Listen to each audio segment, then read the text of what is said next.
Selamat pagi pendengar di seluruh Indonesia. Syukur kepada Tuhan. Dan mari kita teruskan dengan acara Through the Bible kita, yang hari ini kita sampai di Kisah Para Rasul, pasal yang ke-27. Kisah Para Rasul, pasal yang ke-27. Ya. Pasal yang kedua terakhir ini dari Kisah Para Rasul. Sebelum membaca dan membahasnya, mari kita berdoa terlebih dahulu. Bapa Surgawi, kami mohon pimpinanmu, mohon berkatmu di dalam mempelajari firman-Mu. Dan biarlah Engkau melihat hati kami yang rindu akan kebenaran, yang mau mencari kebenaran. Engkau puaskan ya Tuhan. Engkau pimpin pengertian kami, akal budi yang Kau berikan pada kami. Puji hormat kami naikkan padamu. Kami berdoa dalam nama Tuhan Yesus Kristus. Amin. Oke, Lilin akan membaca Kisah Para Rasul pasal 27 ayat 1 hingga 13 terlebih dahulu. Ayat 1 hingga 13, satu perikop, silakan. Setelah diputuskan bahwa kami akan berlayar ke Italia, maka Paulus dan beberapa orang tahanan lain diserahkan kepada seorang perwira yang bernama Julius dari pasukan Kaisar. Kami naik ke sebuah kapal dari Adramitium yang akan berangkat ke pelabuhan-pelabuhan di sepanjang pantai Asia, lalu kami bertolak. Aristarkus, seorang Makedonia dari Tesalonika, menyertai kami. Pada keesokan harinya kami singgah di Sidon. Julius memperlakukan Paulus dengan ramah dan memperbolehkannya mengunjungi sahabat-sahabatnya, supaya mereka melengkapkan keperluannya. Oleh karena angin sakal, kami berlayar dari situ menyusul pantai Siprus, dan setelah mengarungi laut di depan Kilikia dan Pamfilia, sampailah kami di Mira dan di daerah Likia. Di situ perwira kami menemukan sebuah kapal dari Alexandria yang hendak berlayar ke Italia. Ia memindahkan kami ke kapal itu. Selama beberapa hari berlayar, kami hampir-hampir tidak maju, dan dengan susah payah kami mendekati Kenius. Karena angin tetap tidak baik, kami menyusul pantai Kreta melewati Tanjung Salmone. Sesudah kami dengan susah payah melewati tanjung itu, sampailah kami di sebuah tempat bernama Pelabuhan Indah, dekat kota Lasea. Sementara itu sudah banyak waktu yang hilang. Waktu puasa sudah lampau dan sudah berbahaya untuk melanjutkan pelayaran. Sebab itu Paulus memperingatkan kami, katanya, "Saudara-saudara, aku lihat bahwa pelayaran kita akan mendatangkan kesukaran dan kerugian besar. Bukan saja bagi muatan dan kapal, tetapi juga bagi nyawa kita." Tetapi perwira itu lebih percaya kepada jurumudi dan nakoda daripada kepada perkataan Paulus, karena pelabuhan itu tidak baik untuk tinggal di situ selama musim dingin. Maka kebanyakan dari mereka lebih setuju untuk berlayar terus dan mencoba mencapai kota Phoenix untuk tinggal di situ selama musim dingin. Kota Phoenix adalah sebuah pelabuhan pulau Kreta yang terbuka ke arah barat daya dan ke arah barat laut. Pada waktu itu angin sepoi-sepoi bertiup dari selatan. Mereka menyangka bahwa maksud mereka sudah tentu akan tercapai. Mereka membongkar Saul, lalu berlayar dekat sekali menyusul pantai Kreta. Iya, oke, pendengar yang kami kasih dalam Yesus Kristus, pasal 27 dari Kisah Para Rasul ini adalah pasal perjalanan Rasul Paulus menuju ke Roma. Jadi ini pasal jalan-jalan ini.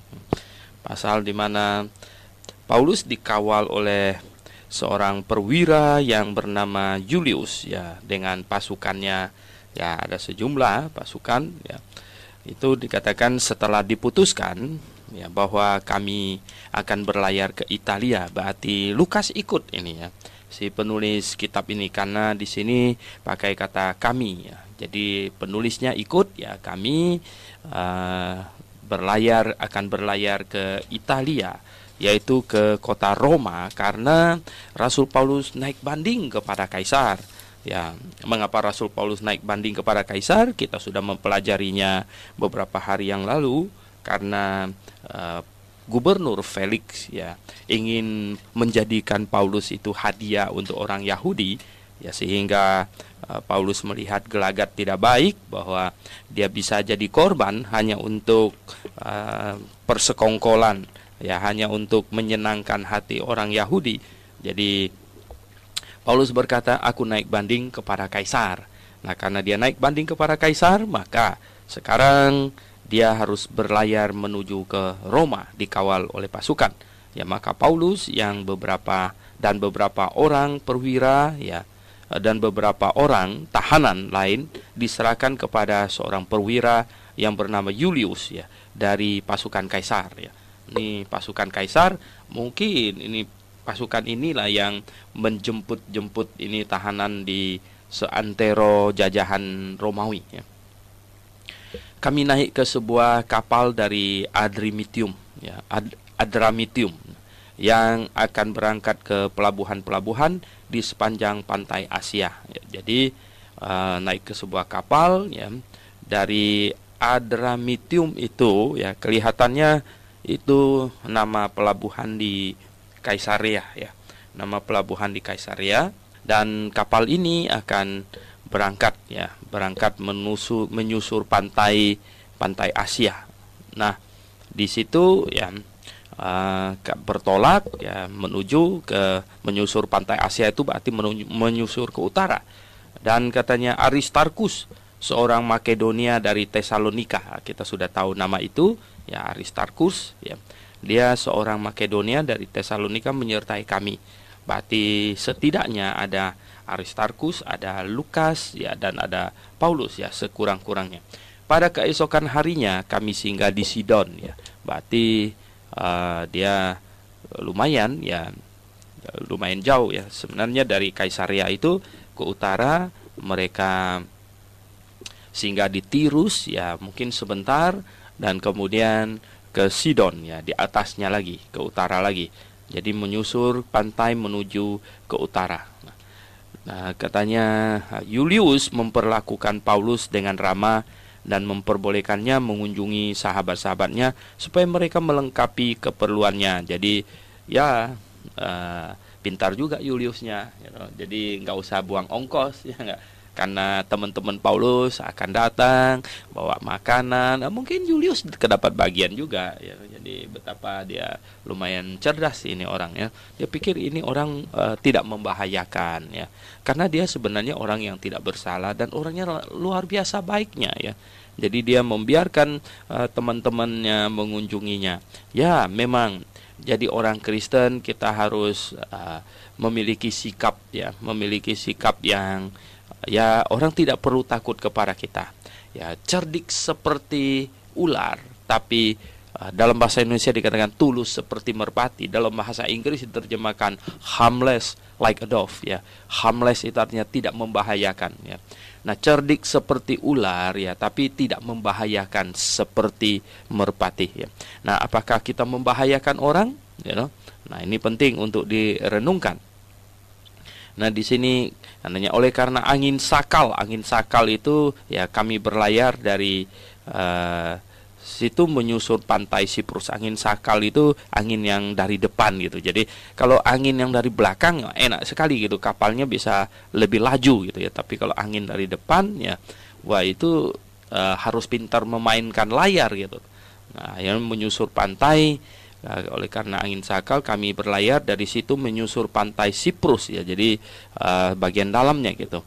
Nah, akhirnya katanya, dan setelah mengarungi lautan di depan Kilikia. Nah, depan Kilikia itu dekat Tarsus. Itu Kilikia itu provinsi Tarsus, itu kota kelahirannya Paulus di situ, ya.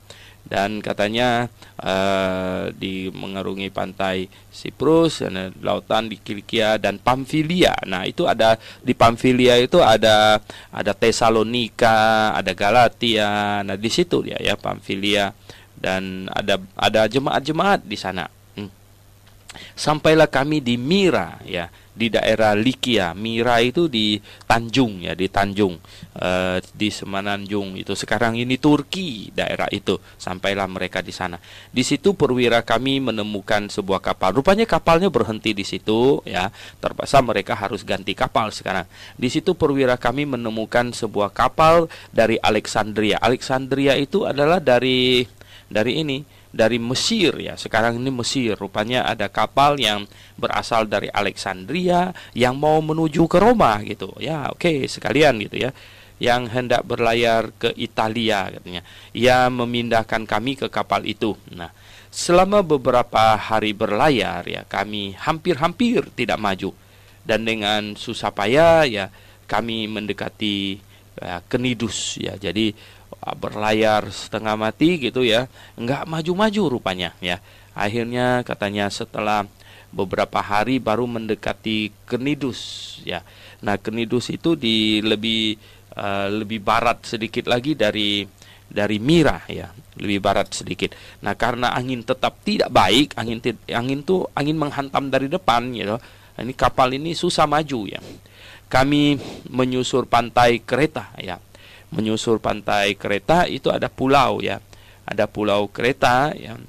Menyusur pantai Kreta katanya melewati Tanjung Salmone ya. Jadi Tanjung Salmone. Nah, di Kreta inilah sebenarnya ini satu pulau yang lumayan besar ya. Tanjung Salmone katanya ya. Nah, seharusnya sih mereka nggak lewat di situ kalau kita lihat peta ya, karena kurang lurus. Tetapi mungkin masalah angin di sini ya. Nah, sesudah kami dengan susah payah katanya melewati Tanjung itu, sampailah kami di sebuah tempat yang bernama Pelabuhan Indah. Wah, namanya pelabuhannya bagus sekali ya. Pelabuhan Indah katanya ya. Nah, Pelabuhan Indah yang katanya dekat kota Lasea ya, dekat kota Lasea. Nah, jadi itu di Pulau Kreta itu ya, di Pulau Kreta. Nah, sementara itu katanya sudah banyak waktu yang hilang ya, waktu yang hilang. Nah, menarik di sini ada dikatakan waktu puasa sudah lampau dan sudah berbahaya untuk melanjutkan pelayaran. Nah, ini ada musim karena sekarang sudah mau mendekati musim dingin berarti ya. Sangat mungkin ini sudah bulan dekat ini, Oktober November ini ya, November. Nah, sangat mungkin ini hari raya Pondok Daun yang dimaksudkan ini sudah lewat gitu ya. Hari raya Pondok Daun sudah lewat. Nah, ingat ya pendengar yang kami kasih dalam Yesus Kristus, orang Kristen abad pertama masih sangat dipengaruhi oleh adat istiadat Yahudi ya. Masih sangat dipengaruhi. Puji syukur kepada Tuhan, hari ini Bait Allah dihancurkan ya. Oh, kadang-kadang ya ada musibah yang itu ya membawa kebaikan. Nah, tapi mungkin waktu itu tidak dilihat, tetapi setelah lewat lama kita feedback ke belakang gitu ya. Kita lihat ya. Oh, ternyata ada yang baik di situ. Nah, ada hikmahnya gitu ya. Jadi pendengar yang kami kasih dalam Yesus Kristus, kalau sekarang kita lihat seharusnya bait Allah itu semakin cepat dihancurkan ya semakin bagus ya toh, supaya orang Kristennya bisa jadi murni Kristen gitu. Jadi enggak ke Yudaisme dikit gitu ya. Nah, pendengar yang kami kasih dalam Yesus Kristus, nah sampai hari ini masih banyak orang Kristen tidak bisa mengerti, tidak dapat membedakan semua yang terjadi di dalam Alkitab ini antara Yudaisme dan kekristenan. Jadi pendengar yang kami kasih dalam Yesus Kristus, Kisah Para Rasul itu adalah sebuah kitab yang mencatat semua yang terjadi ya. Terjadi dalam pemberitaan Injil, utamanya Rasul Paulus, kemudian Petrus dan Yohanes ya. Nah, jadi ini bukan pengajaran doktrin, tetapi ya di sini berisikan segala hal yang terjadi yang mereka kerjakan. Jadi di sini kita harus melihat ya bahwa komentar-komentar semuanya itu ya, atau apa yang terjadi, bahkan Rasul Paulus sendiri dia masih pergi ke Bait Allah mau melakukan pentahiran ya. Nah, apakah pentahiran itu adalah sesuatu yang perlu dilakukan oleh orang Kristen sekarang? No ya, sama sekali tidak ya. Karena Tuhan oleh sebab itu tahun 70 sengaja menghancurkan Bait Allah supaya jangan sampai sekarang ada orang Kristen yang pergi mau mentahirkan diri di Bait Allah lagi gitu. Karena sejak kita bertobat percaya kepada Tuhan Yesus, kita sudah tahir ya, kita sudah bersih ya. Tidak ada yang kotor lagi gitu. Hati kita sudah benar di hadapan Allah. Jadi pendengar yang kami kasih dalam Yesus Kristus, bahkan sekarang ini ada orang Kristen konyol ya yang mau pergi itu dibaptis di Sungai Yordan, bayangkan ya toh. Untung Tuhan nggak hancurkan Sungai Yordan gitu. Ya, kalau nggak nanti nggak ada Sungai Yordan lagi. Ini gara-gara orang Kristen mau dibaptis di Sungai Yordan. Apakah semua orang Kristen harus dibaptis di Sungai Yordan? Nah, ini akhirnya baptisan jadi tahyul nanti ya toh. Ini gara-gara orang Kristen yang nggak mengerti kebenaran. Nah, Paulus sendiri dibaptis di kota Damsyik ya, nggak ada Sungai Yordan di kota Damsyik di situ. Dan lagi ya kepala penjara di Filipi nggak ada Sungai Yordan di situ. Jadi tidak ada urgensi dibaptis di Sungai Yordan ya, tidak ada. Oleh sebab itu ya kita lihat ya, Tuhan menghancurkan Bait Allah pada tahun 70 supaya orang Kristen jangan ke ini ya, ke Yudaisme ini jadi Ebionit gitu. Nah, saudara yang saya kasih dalam Tuhan, kita lihat ya katanya, nah dalam perjalanan itu Paulus memperingatkan kepada mereka, saudara-saudara, aku lihat bahwa pelayaran kita akan mendatangkan kesukaran-kesukaran. Bukan hanya akan ada kerugian kapal, muatannya segala macam, tapi ini bagi nyawa kita. Ya, Paulus mengingatkan, tetapi katanya perwira itu lebih percaya kepada jurumudi dan nakoda daripada kepada perkataan Paulus. Mereka pikir begini, ini tukang kemah bisa bikin apa gitu ya. Mana dia tahu soal angin, soal apa segala macam, nggak tahu. Ini rasul ya, rasul lainnya. Karena apa? Karena ini orang ya, itu Roh Allah bersama dengan dia ya, memenuhinya, dan dia adalah orang khusus di hadapan Allah. Kalian seisi kapal semuanya itu nggak ada artinya ya kalau tenggelam, tapi Tuhan pasti akan menyelamatkan Paulus. Nah, pendengar yang kami kasih dalam Yesus Kristus, katanya, nah karena pelabuhan itu tidak baik untuk tinggal di situ selama musim dingin ya. Berarti ini karena perjalanannya makan waktu ya, bisa jadi sudah mau mendekati Desember, ini mulai dingin ya. Maka kebanyakan dari mereka lebih setuju untuk berlayar terus ya, dan untuk mencoba mencapai kota Phoenix katanya, untuk tinggal di situ selama musim dingin ya. Jadi mereka mau capai kota Phoenix ya. Kota Phoenix itu ya di ini mau berusaha mencapai di ini di Silisi ya, itu pas Silisi di situ ya. Nah, kota yang enak untuk musim dingin gitu. Jadi, nah akhirnya ya mereka putuskan mesti berlayar ini, diterusin aja ya, mau capai Phoenix katanya. Phoenix katanya adalah sebuah pelabuhan ya, pulau Kreta, kota Pulau Kreta katanya ya. Mesti capai di situ ini, kalau tidak nanti akan repot katanya. Adalah sebuah pelabuhan di Pulau Kreta. Jadi ada keterangan ya di situ yang terbuka ke arah barat daya ya, barat daya. Ini berarti agak sedikit di ini tanjung di situ ya. Nah, mereka berusaha untuk mencapai itu katanya. Nah, pada waktu itu angin sepoi-sepoi bertiup dari selatan ya.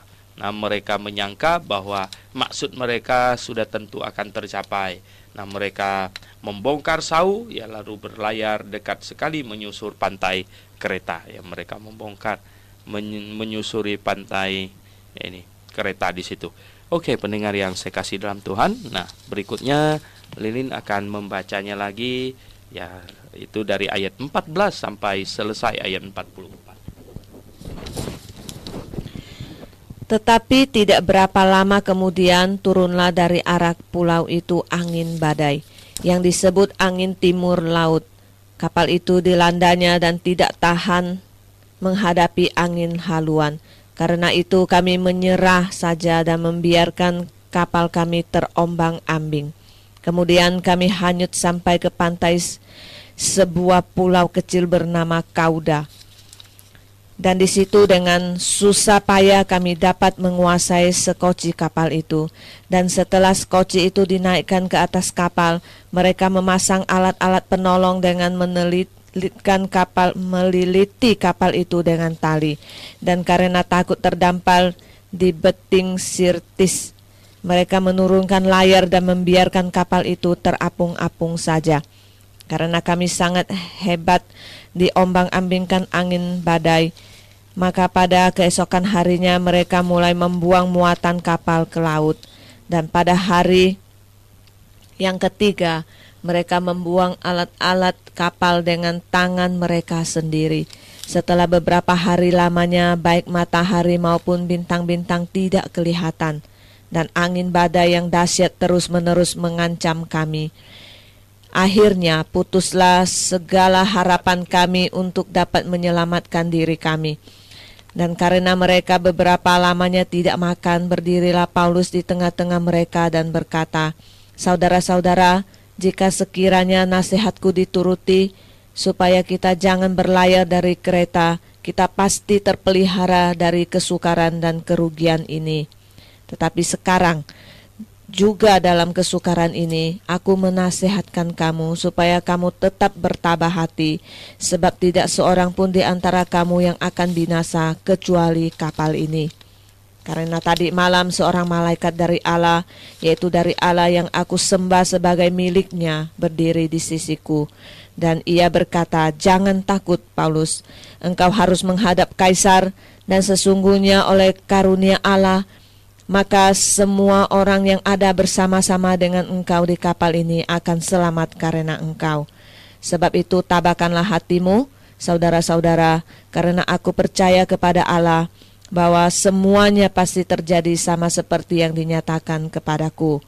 Namun kita harus mendamparkan kapal ini di salah satu pulau.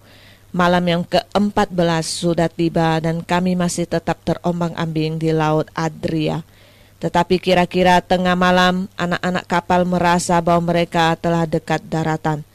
Lalu mereka mengulurkan batu duga, dan ternyata air di situ 20 depa dalamnya. Setelah maju sedikit, mereka menduga lagi, dan ternyata 15 depa. Dan karena takut bahwa kami akan terkandas di salah satu batu karang, mereka membuang 4 sau di buritan, dan kami sangat berharap mudah-mudahan hari lekas siang. Akan tetapi anak-anak kapal berusaha untuk melarikan diri dari kapal. Mereka menurunkan skoci dan berbuat seolah-olah mereka hendak melabuhkan beberapa sau di haluan. Karena itu Paulus berkata kepada perwira dan prajurit-prajuritnya, "Jika mereka tidak tinggal di kapal, kamu tidak mungkin selamat." Lalu prajurit-prajurit itu memotong tali sekoci dan membiarkannya hanyut. Ketika hari menjelang siang, Paulus mengajak semua orang untuk makan, katanya, "Sudah 14 hari lamanya kamu menanti-nanti saja, menahan lapar dan tidak makan apa-apa. Karena itu aku menasehati kamu supaya kamu makan dahulu. Hal itu perlu untuk keselamatanmu. Tidak seorang pun di antara kamu akan kehilangan sehelai pun dari rambut kepalamu." Sesudah berkata demikian, ia mengambil roti, mengucap syukur kepada Allah di hadapan semua mereka, memecah-mecahkannya lalu mulai makan. Maka kuatlah hati semua orang itu dan mereka pun makan juga. Jumlah kami semua yang ada di kapal itu 276 jiwa. Setelah makan kenyang, mereka membuang muatan gandum ke laut untuk meringankan kapal itu. Dan ketika hari mulai siang, mereka melihat suatu teluk yang rata pantainya. Walaupun mereka tidak mengenal daratan itu, mereka memutuskan untuk sedapat mungkin mendamparkan kapal itu di situ. Mereka melepaskan tali-tali sau, lalu meninggalkan sau-sau itu di dasar laut. Sementara itu mereka mengulurkan tali-tali kemudi, memasang layar topang supaya angin meniup kapal itu menuju pantai. Tetapi mereka melanggar bungsung pasir Dan terkandaslah kapal itu, haluannya terpancang dan tidak dapat bergerak, dan buritannya hancur dipukul oleh gelombang yang hebat. Pada waktu itu prajurit-prajurit bermaksud untuk membunuh tahanan-tahanan, supaya jangan ada seorang pun yang melarikan diri dengan berenang.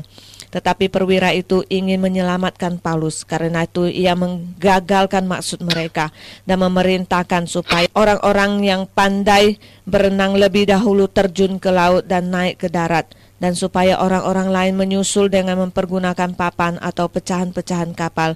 Demikianlah mereka semua selamat naik ke darat. Oke, pendengar yang kami kasih dalam Yesus Kristus, kita kembali ke dalam pembahasan kita, yaitu dari ayat 14 sampai ayat 44. Ya, karena mereka mau berangkat menyusur ini pulau Kreta, ingin sampai ke kota Phoenix, ya, maka mereka jalan. Nah, tetapi katanya tidak berapa lama kemudian, ya, turunlah dari arah pulau itu angin badai, ya, yang disebut dengan angin timur laut, ya, angin timur laut. Jadi mereka ditiup, ya, menjauh dari pulau itu, berarti ya kapal itu dilandanya dan tidak tahan menghadapi angin haluan, ya, angin depan itu, ya. Nah, karena itu kami menyerah saja dan membiarkan kapal kami terombang-ambing. Jadi kapalnya dibiarkan diterombang-ambing begitu, ya. Kemudian katanya kami hanyut, ya, sampai ke pantai sebuah pulau kecil bernama Kauda, ya. Jadi pulau kecil Kauda itu di sebelah selatan dari pulau Kreta, ya, di situ.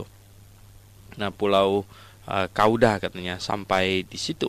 Nah, kemudian katanya, ya toh, pulau kecil Kauda, dan di situ dengan susah payah kami dapat menguasai sekoci kapal itu, ya. Dan setelah sekoci itu dinaikkan ke atas kapal, ya, mereka memasang alat-alat penolong dengan melilitkan, ya, kapal itu dengan tali. Dan karena takut terdampar di beting Sirtis, ya, rupanya itu ada tempat yang mereka sudah tahu, ya, di situ bahaya terdampar di beting Sirtis. Mereka menurunkan layar dan membiarkan kapal itu terapung-apung saja. Jadi tidak mau ditiup angin kenceng gitu. Jadi layarnya diturunkan. Jadi kapalnya dibiarkan terapung-apung saja.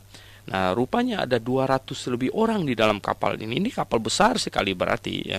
Karena kami sangat hebat terombang-ambing angin badai katanya, maka pada keesokan harinya mereka mulai membuang muatan kapal ke laut. Nah, itulah nggak mau dengar nasihat Rasul Paulus. Sekarang, ya, kerugian mulai terjadi, yaitu mereka membuang muatan kapal ke dalam laut, ya. Waduh, supaya apa? Supaya ringan. Kalau tidak, nanti tenggelam bagaimana?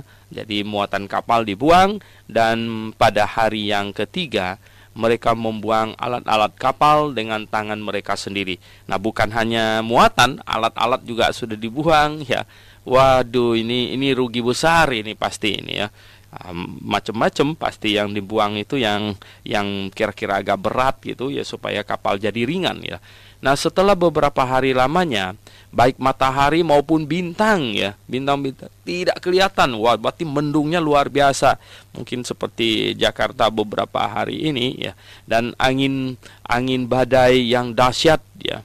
Angin badai yang dahsyat terus-menerus mengancam kami, ya. Akhirnya, ya, putuslah segala harapan kami untuk dapat menyelamatkan diri kami. Bayangkan, ya, sepertinya putus asa begitu. Wah, ini bakalan tenggelam ini kapal ini kelihatannya gitu, ya.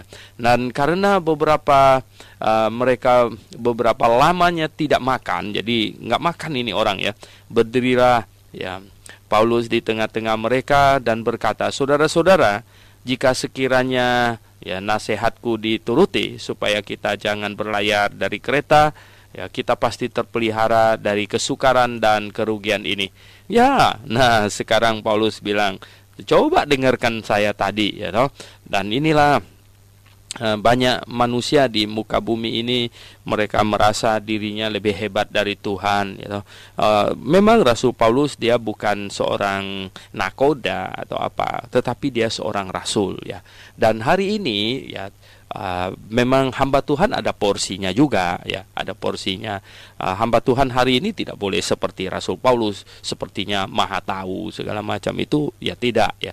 Rasul Paulus dia seorang rasul, ya, dan pada waktu itu proses pewahyuan masih jalan terus. Nah, karena apa? Karena ya memang dia rasul dan Tuhan kirim malaikat untuk menolong dia terus. Dan hari ini ya kita tidak, ya kita jalan, ya Tuhan bisa pelihara kita, bisa, ya. Tetapi Tuhan di sini katanya, nah tetapi sekarang Tuhan ini kirim malaikatnya, ya. Tetapi sekarang juga dalam kesukaran ini aku menasihatkan kamu supaya kamu tetap bertabah hati, ya. Sebab tidak seorang pun di antara kamu yang akan binasa kecuali kapal ini, ya. Karena tadi malam seorang malaikat dari Allah, bayangkan, ya, malaikatnya nggak usah jalan kaki gitu, ya. Jadi walaupun di kapal begitu, seorang malaikat dari Allah, yaitu dari Allah yang aku sembah sebagai miliknya, ya, berdiri di sisiku, dan ia berkata, jangan takut Paulus, ya, engkau harus menghadap Kaisar, dan sesungguhnya oleh karunia Allah maka semua orang yang ada bersama-sama dengan engkau di kapal ini akan selamat karena engkau, ya. Jadi sebagai anugerah Allah, maka orang yang bersama dengan engkau pun akan diselamatkan, ya. Nah, kalau sampai di sini kita ingat doa Abraham untuk kota Sodom. Apakah jikalau ada 50 orang benar di kota Sodom, Allah akan menghanguskan 50 orang benar itu bersama dengan orang jahat di situ? Kata Allah apa? Ya. Oh, dia bilang, ya, jikalau ada 50 orang benar di kota Sodom, maka seluruh kota itu akan diampuni karena 50 orang itu. Nah, di sini kita lihat, ya, Rasul Paulus, kata Tuhan apa? Oleh karena anugerah Allah, oleh karena kamu, Allah akan menyelamatkan semua orang yang bersama-sama dengan engkau. Oh, jadi pendengar yang saya kasih dalam Yesus Kristus, ya. Nah, Jakarta ini selamat, ya. Jakarta ini selamat adalah karena ada cukup banyak orang benar masih ada di sini, ya. Masih cukup ada orang benar. Nah, mungkin pendengar juga orang benar, puji Tuhan, ya. Nah, kitalah penyelamat kota ini sebenarnya. Kalau tidak, kota ini ya akan membusuk seperti daging yang membusuk. Kalau tidak ada garam, ya, tidak ada garam, ini akan daging yang membusuk. Jadi pendengar yang saya kasih dalam Yesus Kristus, mari kita tetap menjadi orang benar, orang yang menyelamatkan kota ini. Jadi pendengar, kita lihat di sini katanya, nah, engkau harus menghadap Kaisar, katanya, ya. Tidak ada seorang pun yang akan hilang di sini. Sebab itu, ya, tabahkanlah hatimu, saudara-saudaraku, ya, karena aku percaya kepada Allah bahwa semuanya pasti terjadi sama seperti yang dinyatakan kepadaku, ya. Namun kita harus mendamparkan kapal ini di salah satu pulau. Jadi kapal ini harus didamparkan di satu pulau dan mereka akan selamat. Itu adalah resiko dari mereka tidak mendengarkan nasihat Paulus, sehingga kerugian materi habis-habisan, ya. Dan bahkan kapal ini pun kelihatannya tidak bisa diselamatkan. Anda bisa bayangkan kalau hari ini saja sebuah kapal betapa mahal, apalagi zaman itu, ya. Kapal mahal sekali pasti, ya. Karena ini kapal juga bukan kapal kecil, ya. Kapal yang bisa muat ratusan orang di dalamnya. Kapal kecil itu nggak bisa. Ini kapal besar ini, ya. Baru bisa berlayar di lautan luas gitu. Ini kapal yang lumayan besar pasti. Nah, katanya malam yang ke-14. Waduh, 14 malam sudah, ya. Nah, sudah tiba, ya, 14 malam sudah tiba dan kami masih tetap, ya, terombang-ambing di Laut Adria, ya. Laut Adria itu, ya, di sebelah barat Pulau Kreta, ya. Di situ masih terombang-ambing di situ. Tetapi, ya, kira-kira, ya, tengah malam, ya, anak-anak kapal merasa bahwa mereka telah dekat daratan. Ya, mereka punya feeling juga karena sudah saking lamanya berlayar, ya. Lalu mereka mengulurkan batu duga, ya, batu pakai tali begitu, jadi ditenggelamkan, jadi sampai berapa dalam nanti ditarik lagi, ya. Wah, diukur, ya, dan ternyata air di situ 20 depak, ya, 20 depak, ya, sekitar mungkin 30 meter gitu, ya. 30 meter, ya. 20 depak mungkin, ya, dalamnya di situ. Dan kemudian diukur lagi, dan karena takut, ya, 15, ya, tidak lama kemudian diukur, ya, ternyata 15, dan karena takut, ya, bahwa kami akan terkandas di salah satu batu karang, ya. Jadi itu kan jadi nggak baik gitu ya. Nah, maka katanya mereka membuang 4 sau ya di buritan. Jadi 4 sau, jadi supaya kapal tidak bergerak ya. Dibuang 4 sau di buritan, dan kami sangat berharap mudah-mudahan hari lekas siang ya, supaya besok kalau malam ini kan susah ya, nggak tahu di mana, di tengah lautan begitu ya. Jadi bagaimana? Akan tetapi anak-anak kapal berusaha untuk melarikan diri dari kapal. Wah, mereka ini mau melarikan diri ya dari kapal. Mereka menurunkan skoci dan berbuat seolah-olah mereka hendak melabuhkan beberapa sau di haluan ya. Karena itu ya Paulus berkata kepada perwira dan prajurit-prajuritnya ya, katanya ya, Paulus lihat ini gelagat. Memang untung di kapal ada satu orang yang sangat cerdas ya, sangat cerdas. Anda bisa bayangkan kalau anak buah kapal semuanya lari pakai skoci meninggalkan kapal itu. Nah, apa jadinya ya toh? Maka kapal itu sekarang nggak ada awaknya lagi. Berarti segala luka, segala Aristarkus ya, atau segala Paulus, termasuk prajurit semuanya harus yang ikut memasang layar segala macam. Sementara mereka tidak tahu mungkin talinya ada di sebelah mana, itunya barang taruh di mana. Wah, itu akan repot sekali ya. Maka mungkin ya anak buah kapal itu merasa, wah, kapal kita ini dipakai oleh tentara ini ya, berabe sekali ya. Tentara, dan sekarang ini sudah rugi besar, mereka ingin lari ya. Dan kita lihat di sini ya, akhirnya katanya prajurit itu ya, Paulus bilang ya, jika mereka tidak tinggal di kapal ya, kamu tidak mungkin selamat ya. Ini kamu loh, bukan kita ya. Paulus yakin dia pasti selamat punya gitu.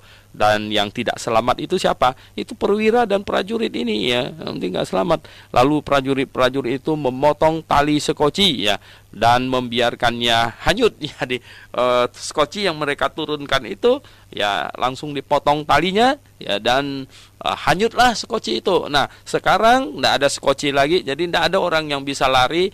Hidup mati mereka di dalam kapal di situ. Jadi mereka betul-betul harus bertahan ya, mempertahankan kapal itu. Nah, itu nasib mereka sekarang bersama-sama. Jangan ada orang yang mengambil keuntungan ya, yang lari sendiri. Jadi pendengar yang kami kasih dalam Yesus Kristus, kita lihat, nah keadaannya makin gawat kelihatannya gitu ya, tetapi katanya, nah ketika hari menjelang siang ya, kalau kapal itu dibiarkan begitu aja kan tenang saja. Ketika hari menjelang siang ya, Paulus mengajak semua orang untuk makan ya. Katanya ya, sudah 14 hari lamanya kamu menanti-nanti saja ya, menahan lapar dan tidak makan apa-apa.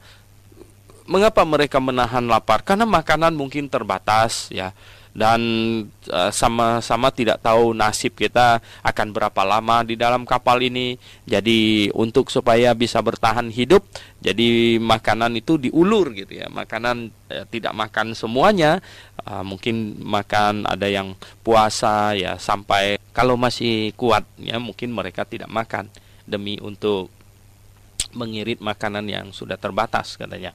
Nah, tetapi Paulus bilang ya, dia berkata sekarang sudah 14 hari ya, maka kita harus makan sekarang ini supaya kamu makan dahulu. Hal itu baik untuk ya keselamatanmu ya. Nah, tidak seorang pun di antara kamu akan kehilangan sehelai rambut pun dari ya kepalamu. Jadi Paulus menggaransi mereka tidak ada satu orang pun yang akan binasa. Nah, ini luar biasa ya. Ini perlu kita camkan bahwa di dalam kapal ini ada satu ya utusan Allah yang sangat-sangat ya penting di dalam kapal itu. Rasul Paulus ya ada di situ. Rasul yang dikasihi, rasul yang sudah melayani Tuhan sedemikian rupa. Nah, Tuhan memeliharanya sedemikian rupa. Nah, pendengar yang kami kasihi di dalam Yesus Kristus, nah, kehadiran kita di dunia ini sesungguhnya apakah ada manfaatnya? Ada keperluan kita ada di dunia ini? Ada keperluan atau tidak? Saudara yang saya kasih dalam Tuhan, kalau kita renung-renungkan demikian ya, setelah kita diselamatkan, maka kita ini adalah milik Allah. Kita milik Allah karena Tuhan Yesus sudah menggantikan kita, disalibkan di atas kayu salib, dan kita sekarang ini menggantikan dia hidup. Jadi kita hidup bagi Yesus Kristus. Nah, hidup kita ini milik Yesus Kristus karena dia tukeran sama kita. Dia dihukumkan ganti kita dan kita hidup baginya. Jadi hidup kita ini adalah milik Yesus Kristus. Nah, berapa lama kita akan hidup? Ya, berapa lama kita akan hidup di dunia ini? Siapa yang berkepentingan atas hidup kita di dunia ini? Di dalam Filipi, ya, di dalam surat Filipi, surat Rasul Paulus kepada jemaat di Filipi, dia berkata begini, karena bagiku hidup adalah Kristus dan mati adalah keuntungan. Ya. Jadi hidup adalah Kristus dan mati adalah untung. Tetapi jika aku harus hidup di dunia ini, itu berarti bagiku bekerja memberi buah. Jadi mana yang harus kupilih? Aku tidak tahu. Aku didesak dari dua pihak. Aku ingin pergi dan diam bersama-sama dengan Kristus. Itu memang jauh lebih baik. Tetapi lebih perlu untuk tinggal di dunia ini karena kamu. Rasul Paulus bilang apa? Kalau mati itu untung bagi saya. Dan kalau hidup, berarti saya hidup bagi Kristus. Mana yang lebih saya pilih? Sebenarnya kalau saya disuruh pilih, kata Rasul Paulus, saya mau pilih pergi kepada Kristus saja. Artinya saya mau mati dan pergi kepada Kristus. Tetapi lebih perlu tinggal di sini demi kamu. Demi siapa? Demi jemaat-jemaat semuanya. Jadi lebih perlu. Nah, pendengar yang saya kasih dalam Yesus Kristus, Anda lebih perlu apa? Ya, lebih perlu tinggal di dunia ini karena apa? Lebih perlu tinggal di dunia ini supaya cari duit dan hati-hati, saya kasih tahu ya. Orang itu kalau segala-galanya itu kalau kebanyakan itu bisa bahaya ya. Kebanyakan lemak nggak boleh, nanti jadi kolesterol ya. Kebanyakan apa nggak baik ya. Termasuk kebanyakan duit ya. Kebanyakan duit itu bisa gawat gitu ya. Kebanyakan duit itu nanti yang tidak boleh dibeli dia, ya loh. Kalau rumah sudah dibeli, mobil sudah dibeli, atau apalagi yang nggak ada dibeli, semua isi rumah dibeli, ya toh. Nah akhirnya dia beli apa? Beli perempuan lah, ya toh. Apa yang nggak boleh dibeli juga. Nah, pendengar yang saya kasih dalam Yesus Kristus, saya pernah menasehati seorang ibu muda dan saya sering kali menasihati ibu-ibu muda yang suaminya sedang sukses. Saya berkata, ya kalau suamimu sedang sukses, kamu mesti waspada, kamu mesti cerdas, ya toh. Saya kasih tahu, saya bilang ya, kalau dompetnya makin tebel, saya bilang ya, kamu semakin bahaya. Karena apa? Karena nanti ya, kalau semuanya dibeli sama dia, ya, dia mampu beli, kamu tahu nanti ya, ujung-ujungnya dia tergoda untuk membeli yang nggak boleh dia beli sebenarnya. Nah, pendengar yang saya kasih dalam Yesus Kristus, ya, oleh sebab itu ya, orang Kristen harus tahu ya bahwa uang yang diperoleh berkat yang diberikan oleh Tuhan, kita harus pakai kembali untuk kemuliaan Tuhan, sehingga kehadiran kita di dunia ini sungguh diperlukan ya. Nah, pendengar yang saya kasih dalam Yesus Kristus, apakah engkau diperlukan oleh Tuhan di dunia ini? Atau kamu hadir di dunia ini hanya untuk bikin penuh dunia ini aja, sehingga kita kekurangan bahan makanan, kita kekurangan untuk pakaian, untuk bikin rumah segala macam. Dunia ini sudah kelewat penuh. Dan kehadiran saya di dunia ini ada gunanya nggak bagi Tuhan yang sudah menggantikan saya dihukum di atas kayu salib? Nah, ini satu pertanyaan. Jadi pendengar yang saya kasih dalam Yesus, mengapa Tuhan menyelamatkan Rasul Paulus? Oh, karena Rasul Paulus diperlukan ya.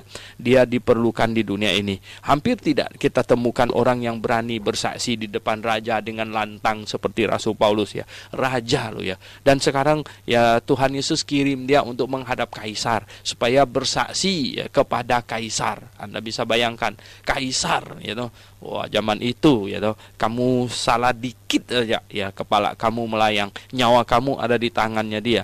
Jadi itu pun Rasul Paulus berani dengan lantang bersaksi. Jadi Rasul Paulus diperlukan di dunia ini, diperlukan untuk memberitakan Injil. Nah, saya yakin saya belum akan mati karena Tuhan memerlukan saya, gitu. Karena saya memberitakan Injil dengan benar, ya, dengan tidak pandang bulu, dengan tidak kompromi, ya. Tuhan perlu saya. Nah, kalau Anda jadi hamba Tuhan yang mulai kompromi, mungkin Tuhan tidak perlu kamu lagi di sini ini ya. Nah, kalau Tuhan tidak perlu kamu lagi, berarti berarti nggak lama lagi kamu akan out, ya, nggak lama lagi, ya. Jadi hati-hati, ya, pendengar yang saya kasih dalam Yesus Kristus.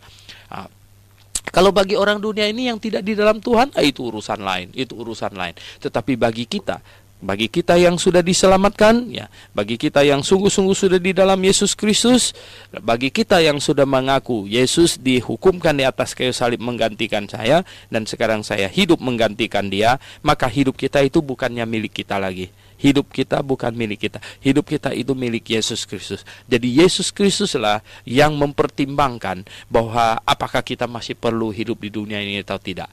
Ya, kalau kita masih diperlukan untuk hidup di dunia ini, supaya bisa melakukan pekerjaannya, supaya bisa pergi memberitakan Injil, supaya bisa menyokong pemberitaan Injil, supaya kita bisa ikut ambil bagian dalam pemberitaan Injil, ya, ikut menyumbang, ya, pemberitaan Injil semuanya. Tuhan menilai ini orang masih diperlukan di dunia ini, sehingga kita masih bisa hidup lebih lama di dunia ini. Tetapi kalau tidak, wah, Tuhan bilang ini orang nggak diperlukan lagi di dunia ini. Orang ini nggak diperlukan, dia cepat dipanggil ke sorga saja orang ini. Jadi Rasul Paulus tahu persis bahwa dia tidak akan mati, biar kapalnya hancur lebur, ya toh, dia pasti tidak mati punya. Mengapa? Karena ya dia diperlukan, ya. Jadi di sini kita lihat, katanya, di sini tidak akan kehilangan sehelai rambut kepalamu pun. Karena apa? Malaikat sudah datang, sudah kasih janji. Ya, sekalipun ini kapalnya hancur, itu apa sulitnya bagi malaikat untuk nenteng Paulus gitu, dan orang-orangnya itu ditenteng ke pantai gitu, ya, nggak susah gitu, ya. Nah, pendengar yang saya kasih dalam Tuhan, di ayat 35 dikatakan, sesudah berkata demikian, ya, ia mengambil roti dan mengucap syukur. Wah, ini ciri khas orang Kristen, mengucap syukur kepada Allah di hadapan, ya, semua mereka. Memecah-mecahkannya lalu mulai makan. Ya, wah, mereka lihat Paulus mulai makan. Anda lihat sekarang ini, ya, ini nakoda semuanya, ini udah keok ini semuanya. Mengapa? Karena terbukti, ya, kepintaran mereka untuk melihat angin dan lain sebagainya salah total, ya. Sekarang kepemimpinan di kapal itu diserahkan kepada Rasul Paulus, ya. Dia ini adalah komandan armada. Ini di situ angkatan laut, ya, semuanya. Itu ada pasukan di sini, semuanya. Kepala pasukan itu Julius, ini pasti sudah dengar sama dia terus ini. Karena apa? Dia sekarang kan sudah menyesal. Coba ikut saya tadinya, ya, dengar nasihat saya, pasti tidak jadi begini. Nah, ini gara-gara tidak mau dengar saya, makanya jadi begini. Ya, sekarang Paulus kelihatannya dia ambil alih kepemimpinan di kapal itu, ya. Maka habis makan katanya, ya, maka kuatlah hati semua orang itu, dan mereka pun makan juga. Ya, mereka pun makan, ya, karena digaransi katanya, tidak akan hilang satu helai rambut pun katanya. Digaransi gitu. Makan. Nah, jumlah kami semua yang ada di kapal itu 276 jiwa, 276 jiwa, hampir 300 orang. Ya, 276. Wah, lumayan banyak, ya. Berarti ini kapalnya besar sekali ini. Ya, kapal yang besar sekali, ya. Jadi sampai hampir 300 orang ada di dalam itu. Setelah makan kenyang, ya, mereka membuang muatan gandum ke laut. Jadi sudah kenyang, ya, itu laut itu dibuang, ya, ke laut. Dan ketika hari mulai siang katanya, ya, mereka melihat, ya, suatu teluk yang rata pantainya. Wah, teluk yang rata pantainya. Ini sudah lihat daratan, jadi hati bersuka cita. Nah, walaupun mereka tidak mengenal daratan itu, ya, mereka memutuskan, ya, untuk sedapat mungkin mendamparkan kapal itu ke situ. Jadi kelihatannya kapal juga sudah mau rusak gitu, ya. Nah, bagaimana ini? Sekarang ada daratan, ya, oke, nggak apa-apa. Nah, mereka melepaskan tali-tali sau, ya, itu jangkarnya, ya, dilepaskan, ya, lalu meninggalkan sau itu di dasar laut. Nah, ini berarti mereka nggak mau berlayar lagi itu, ya, sampai itu jangkarnya ditinggalkan aja di dalam itu, ya. Mereka melepaskan tali supaya meninggalkan di dasar laut. Sementara itu, ya, mereka mengulurkan tali-tali kemudi, ya. Nah, memasang layar topang, ya, supaya angin meniup, ya, kapal itu menuju pantai. Nah, tetapi katanya mereka melanggar, ya, ini busung pasir. Rupanya di teluk itu ada pasir itu, ya. Di busung pasir katanya mereka melanggar itu, ya akhirnya apa yang terjadi katanya? Kapalnya kandas di situ ya. Dan kapalnya terkandas, ya haluannya haluannya terpancang dan tidak dapat bergerak. Ya, waduh. Dan buritannya hancur ya, dipukul oleh gelombang yang hebat ya, buritannya hancur sekarang ini, gawat ini ya. Nah, pada waktu itu prajurit-prajurit bermaksud untuk membunuh ya tahanan-tahanan ya, supaya jangan ada seorang pun yang melarikan diri. Rupanya ada banyak tahanan yang dikirim sama-sama Rasul Paulus dengan berenang ya, supaya tidak ada yang melarikan diri. Tetapi perwira itu ingin menyelamatkan Paulus ya. Karena dia sudah banyak ngobrol, dia tahu ini bukan sembarangan orang ini ya. Ini malaikat datang kepada dia, ini bagaimana ini boleh dibunuh, nanti bisa mati kita ya. Dan dia tahu ya. Dan kemudian katanya ini akhirnya katanya ini perwira itu memerintahkan ya di situ katanya. Pada waktu itu katanya prajurit bermaksud untuk membunuh, tetapi ini karena itu ia menggagalkan maksud mereka dan memerintahkan supaya orang-orang yang pandai berenang ya, orang-orang yang pandai berenang ya, ini lebih dulu ya terjun ke laut dan naik ke darat. Wah, yang pintar berenang ini terjun ya ke laut dan naik ke darat ya. Dan supaya orang-orang lain menyusul dengan mempergunakan papan ya atau ya pecahan-pecahan kapal. Jadi prajurit-prajurit yang pintar benangnya naik dulu di pantai sana, tungguin gitu ya, tungguin supaya tahanannya nanti nyampe ya nggak lari gitu. Jadi itulah caranya. Jadi pendengar yang saya kasih dalam Yesus Kristus, akhirnya mereka bisa sampai ke pantai di sana ya pakai papan lah ya, jadi pecahan-pecahan kapal lah ya, ini mereka bisa sampai ke daratan di sana. Dan kita lihat ya akhirnya katanya dengan demikian mereka semua selamat naik ke darat sesuai dengan janji malaikat itu kepada Rasul Paulus ya, mereka semuanya sampai ke darat di situ. Oke pendengar yang saya kasih dalam Yesus Kristus. Nah, pembahasan kita hari ini sampai di sini. Besok jangan lupa kita akan menyelesaikan kisah para rasul ini, yaitu pasalnya yang terakhir, pasal yang ke-28. Oke, mari kita berdoa.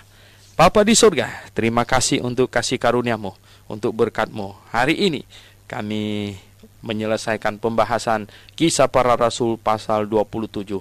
Terima kasih Tuhan atas pemeliharaan-Mu. Tuhan, kiranya kami bisa berguna bagi-Mu di dunia ini. Kami hadir, kami hidup, kami ada karena kami berguna bagi-Mu. Tuhan, biarlah tiap-tiap kami akan menyadari hal ini. Kami berdoa dalam nama Tuhan Yesus Kristus. Amin.